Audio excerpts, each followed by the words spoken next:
ഇക്കുറി ബി.ജെ.പി. വലിയ തിരിച്ചടി ഉറപ്പിച്ച ഒരു സംസ്ഥാനമുണ്ട്, ഉത്തരേന്ത്യയിലെ ബീഹാർ.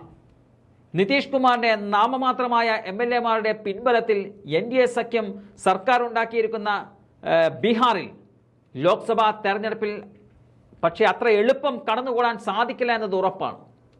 ഇന്ത്യ സഖ്യം ഒറ്റക്കെട്ടായി നിൽക്കുന്ന ചുരുക്കം ചില സംസ്ഥാനങ്ങളിൽ ഒന്നാണ് ബീഹാർ. മുന്നണിയുടെ തലപ്പത്ത് നിൽക്കുന്നത് തേജസ്വി യാദവ് എന്ന RJD നേതാവാണ്.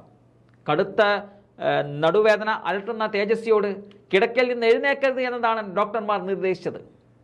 നടുവിൽ ബെൽറ്റ് കെട്ടിവെച്ചാണ് നടക്കുന്നത്. ചില നേരത്ത് പ്രവർത്തകർ വീൽ ചെയറിൽ ഇരുത്തി തള്ളിക്കൊണ്ടു പോകാറുമുണ്ട്. എന്നിട്ടും 186 റാലികളിലാണ് തേജസ്വി യാദവ് പ്രസംഗിച്ചത്.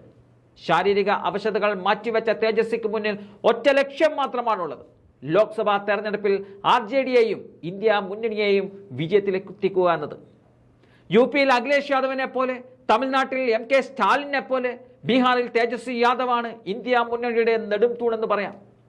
സഖ്യമായിട്ടാണ് മത്സരിക്കുന്നതെങ്കിലും കോൺഗ്രസ് നേതാവ് രാഹുൽ ഗാന്ധി ബീഹാറിലേക്ക് പ്രചരണത്തിന് പോയത് 2 തവണ മാത്രമാണ്. കിഷൻഗഞ്ചിലും ഭഗൽപൂരിലും.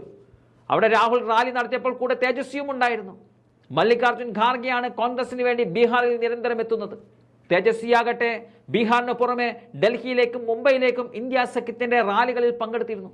അങ്ങനെ തെരഞ്ഞെടുപ്പിൽ നിറഞ്ഞു നിൽക്കാൻ തേജസ്വിക്ക് സാധിച്ചിട്ടുണ്ട്. എന്തായാലും ഇന്ത്യ സഖ്യം ഏറ്റവും കൂടുതൽ പ്രതീക്ഷ വെക്കുന്ന സംസ്ഥാനമാണ് ബീഹാർ. സ്വന്തം നിലയിൽ പ്രചരണം നടത്തി പാർട്ടിയെ വിജയത്തിലെത്തിക്കാൻ തനിക്ക് സാധിക്കുമെന്ന് കഴിഞ്ഞ നിയമസഭാ തെരഞ്ഞെടുപ്പിൽ തേജസ്വി തെളിയിച്ചതാണ്. 2019 ലോക്സഭാ തെരഞ്ഞെടുപ്പിൽ സംപൂജ്യമായി പോയെടുത്തു നിന്നാണ് തേജസ്വിയുടെ തൊഴിലേറി RJD ഏറ്റവും വലിയ ഒറ്റക്കക്ഷിയായി മാറിയത്. 75 സീറ്റാണ് അന്ന് പാർട്ടി നേടിയത്. ഇത്തവണ തേജസ്വിക്ക് കരുത്തായി പിതാവും മുൻ മുഖ്യമന്ത്രിയുമായ ലാലു പ്രസാദ് യാദവും കളത്തിലുണ്ട്.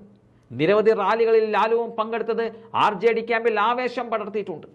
കോൺഗ്രസിന്റെയും കമ്മ്യൂണിസ്റ്റ് പാർട്ടികളുടെയും റാലികളിലും നിറസാന്നിധ്യമായി നിൽക്കാൻ തേജസ്വി ശ്രമിക്കുന്നത് വഴി മുന്നണി ബന്ധം കൂടുതൽ ദൃഢമായിരിക്കുകയാണ്. BJP വലിയ തോൽവി മണക്കുന്ന ബീഹാറിൽ 13 റാലികളാണ് മോദി നടത്തിയത്. കേന്ദ്ര ആഭ്യന്തരമന്ത്രി അമിത്ഷാ, ഉത്തർപ്രദേശിന്റെ മുഖ്യമന്ത്രി യോഗി ആദിത്യനാഥ് എന്നിവരും BJP ക്യാമ്പയിനുകളിൽ സജീവമാണ്.